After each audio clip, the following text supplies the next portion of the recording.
Hello students. Welcome back to Golu Ki Paathshaala. In the previous part, we explored the fascinating world of cells. We learned about the discovery of cells, cell theory, cell membrane, osmosis, cell wall, nucleus, endoplasmic reticulum, Golgi apparatus, ribosomes and lysosomes. But our journey inside the cell is not over yet. Today, we are going to discover some of the most important structures inside the cell, the organelles that provide energy, prepare food, store materials and help cells survive. So get ready to enter the microscopic world once again. Let's begin. Today, we are exploring the mitochondria, famously known as the powerhouses of the cell, because they release energy from food through cellular respiration. This energy is stored as adenosine triphosphate or ATP, which is the energy currency of the cell. Cells require energy for every activity such as movement, growth and repair. Whenever you run, play sports or dance, mitochondria provide the energy needed by your body. The more active a cell is, the more mitochondria it usually contains. That is why muscle cells contain a large number of mitochondria. Without mitochondria, life would simply stop. Inside the mitochondria, glucose and other molecules are broken down to release energy through the process of cellular respiration. If we examine the structure of a mitochondrion, it is surrounded by two distinct membranes. The outer membrane, this layer is completely smooth and porous. The inner membrane, this layer is folded into finger-like projections called cristae. These folds significantly increase the surface area available for chemical reactions, facilitating efficient energy production. Stay tuned as we explore our next organelle. Now let's move to another important organelle found only in plant cells. These are called plastids. Plastids are present mainly in plant cells. There are three main types of plastids. Chloroplasts contain chlorophyll and help in photosynthesis. Chromoplasts provide different colors to fruits and flowers. Leucoplasts help in storage of food materials. Chloroplasts trap sunlight and prepare food for plants. That is why plants are able to make their own food. Plastids are special structures that help plants prepare food and store materials. Let's understand the types of plastids in detail one by one. The first type is chloroplast. Have you ever wondered why leaves are green? It is because chloroplasts contain a green pigment called chlorophyll. Chlorophyll absorbs sunlight. Using sunlight, water and carbon dioxide, plants prepare their own food. This process is called photosynthesis. Think of chloroplasts as solar panels installed inside plant cells. Just like solar panels capture sunlight to generate electricity, chloroplasts capture sunlight to prepare food. This is why plants are called producers. They make their own food. The second type is chromoplast. Chromoplasts contain colored pigments. They give beautiful colors to fruits and flowers. For example, the red color of tomatoes, the orange color of carrots, and the bright colors of flowers are all due to chromoplasts. These colors help attract birds and insects. The third type is leucoplast. Leucoplasts are colorless plastids. Their main function is storage. They store food materials such as starch, oils and proteins. You can think of leucoplasts as storage rooms inside plant cells. Now let's look at another important structure called vacuoles. Vacuoles are storage sacs present inside cells. They store water, food, pigments and waste materials. Plant cells usually contain one large central vacuole surrounded by a single selectively permeable membrane. The vacuole is filled with a watery fluid called cell sap. The vacuole stores water, minerals, sugars and waste material. By storing large amounts of water, the vacuole helps maintain pressure inside the cell, which keeps a plant cell firm. Have you ever seen a plant become fresh and upright after watering? That happens because water enters the vacuole and makes the cells firm. When plants do not get enough water, vacuoles shrink and the plant starts drooping. So vacuoles help maintain the shape and rigidity of plant cells. In animal cells, vacuoles are sometimes present. Although they are not as large as plant vacuoles, they help in the temporary storage of materials. You can think of vacuoles as water tanks inside the cell. Scientist J. Craig Venter and his team achieved a groundbreaking milestone in the field of synthetic biology. Their experiment began with a computer program, which they used to map and study the complete DNA sequence of a simple bacterium named Mycoplasma mycoides. Using this digital blueprint, the team chemically synthesized an exact copy of the DNA entirely within a laboratory setting. Next, they took a closely related bacterium and carefully removed its original DNA, leaving the remaining cellular structure, including the cytoplasm and cell membrane, completely intact. The laboratory synthesized DNA was then inserted into this host cell. Remarkably, the cell began to grow and divide, executing the precise biological instructions of the newly introduced synthetic DNA.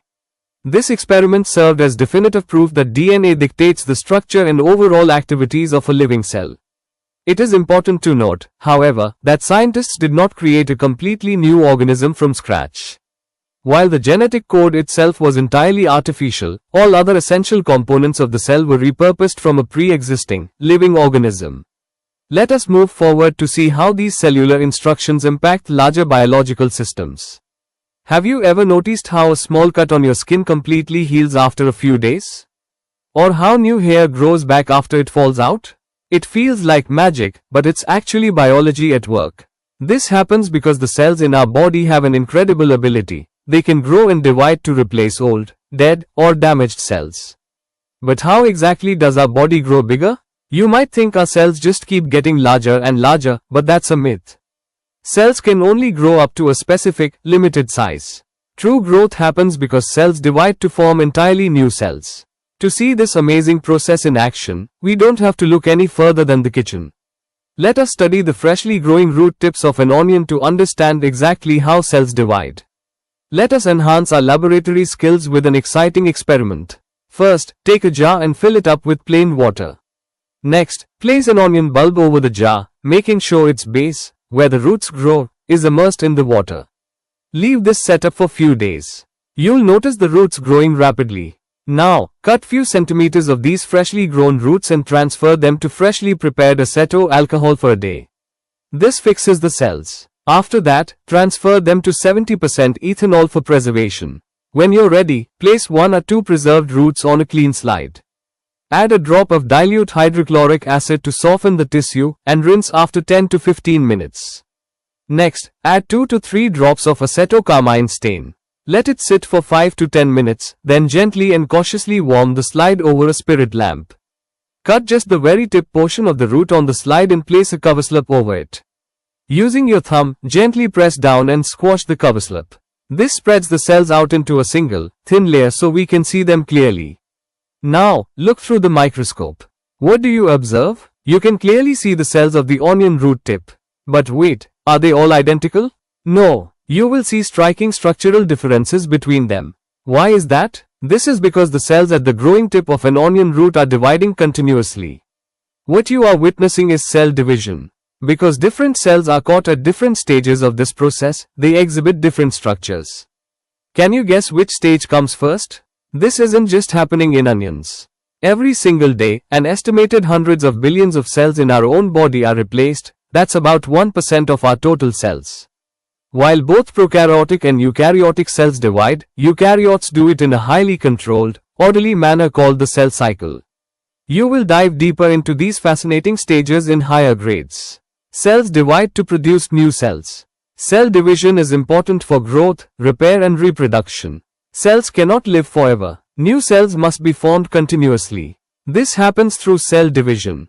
Cell division is the process by which new cells are formed from pre-existing cells.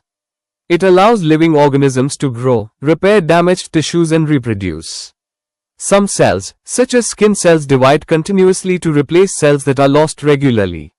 There are 2 major types of cell division, mitosis and meiosis. Mitosis is important for normal growth, repair, maintenance and asexual reproduction, while meiosis is important for sexual reproduction for creation of genetic diversity. Mitosis produces 2 genetically identical daughter cells from one parent cell. Each new cell gets the same DNA and the same number of chromosomes as the parent cell. This ensures that genetic information is largely maintained across body cells. Mitosis helps in growth and repair of the body. For example, when your skin gets injured, new cells are formed through mitosis to heal the wound. That is why wounds heal over time. Mitosis ensures that the new cells are exactly like the original cell. Meiosis is another type of cell division. It occurs in reproductive cells. In meiosis, one cell divides to form 4 daughter cells. These cells contain half the number of chromosomes. Meiosis helps in reproduction and creates variation among offspring. That is why children resemble their parents but are not completely identical. Behind every great discovery in science, there is a pioneer who paved the way. In the world of plant biology and genetics, that pioneer was Professor Arun Kumar Sharma, one of India's most celebrated botanists. Known globally for his groundbreaking research on chromosomes, Professor Sharma dedicated his life to unlocking the secrets of plant life. His work deeply advanced our understanding of plant taxonomy, evolution, and how plants develop. But he didn't just study existing science, he revolutionized it. Professor Sharma invented several innovative laboratory methods to stain and study plant chromosomes, techniques that are still foundational for researchers today. For his monumental contributions to botany and cytogenetics, he was honored with some of India's highest accolades, including the prestigious Shanti Swarup Bhatnagar Award and the Padma Bhushan. A true visionary, his legacy continues to inspire scientists across the globe. Did you know that scientists can actually grow plant and animal cells completely outside the body? This incredible laboratory process is called cell culture. To make this happen, scientists take cells from a living organism and place them into a special, nutrient-rich medium. By carefully controlling the temperature, moisture, and pH levels under perfectly sterile conditions, they give these cells everything they need to grow and multiply. Because we can grow cells in a lab, cell culture has become absolutely vital across multiple fields. It drives groundbreaking scientific research to understand how life works, plays a critical role in developing life-saving medicines and vaccines, and serves as a foundational pillar for advanced biotechnology to produce the food and biochemicals of the future. Ever wonder what unifies all living things, from microscopic bacteria to humans? It's the cell theory, and it took 3 brilliant scientists to put the pieces together. First, in 1838, German botanist Matthias Schleiden discovered that all plants are made of cells. Just a year later, German zoologist Theodor Schwann proved that all animals are made of cells too. Finally, in 1855, German scientist Rudolf Virchow added the final piece, stating that new cells can only form from pre-existing cells. Together, their groundbreaking work gave us the 3 core principles of cell theory. First, all living organisms are made of cells. Second, the cell is the basic unit of life, driving every function in a living being. And third, new cells always arise from pre-existing cells through cell division. It's the ultimate unifying principle of biology, explaining the beautiful continuity of life itself. Way back in 1902, an Austrian botanist named Gottlieb Haberlandt proposed a radical idea. He suggested that any living plant cell, even a fully mature one, has the incredible power to grow into a completely whole, brand new plant. All it needs are the right nutrients and the perfect environment. This extraordinary superpower is called totipotency, the inherent ability of a single plant cell to divide, change, and regenerate into any type of cell needed to rebuild the entire organism. While Haberlandt couldn't successfully grow a whole plant back then, his visionary idea completely transformed science, laying the vital foundation for an entirely new branch of biology. Plant tissue culture technology. Do cells grow and reproduce forever? The short answer is no. In a healthy body, cells grow and divide in a strictly controlled way, perform their specific duties, and eventually die when they are no longer needed. Every single cell has a definite lifespan, and when they die, new cells step in to replace them. But what happens when this control is lost? In animal cells, a protective mechanism called contact inhibition normally stops cell division the moment a cell touches its neighbors. However, cancer cells completely lose this control. They ignore the boundaries, keep dividing uncontrollably, and eventually form tumors. Plant cells, on the other hand, grow differently. Because of their rigid cell walls, they don't show contact inhibition at all and follow an entirely different growth pattern. Normally, your body's cells grow, age, and die in a perfectly controlled manner. But sometimes, this orderly system completely breaks down. When cells lose their internal controls, they start dividing uncontrollably and continuously. Instead of dying off when they should, these abnormal cells just keep multiplying, forming masses of tissue known as tumors. These tumors can be benign, meaning they stay put, or malignant, which is cancer. As cancer cells continue their rapid, uncontrolled growth, they can damage nearby body organs. Even worse, these cancerous tumors can actually invade surrounding tissues, break away, and travel through the body to other organs, forming brand new tumors and spreading the disease. It's a chain reaction where cell division simply refuses to stop. Whether it's a microscopic bacterium, a giant tree, or you, every living being is built and maintained by these tiny, hard-working blocks of life. Before we end this chapter, let's do a quick revision. Cell is the basic structural and functional unit of life. Living organisms can be unicellular or multicellular. The cell membrane is selectively permeable, while the cell wall provides support and protection in plant cells.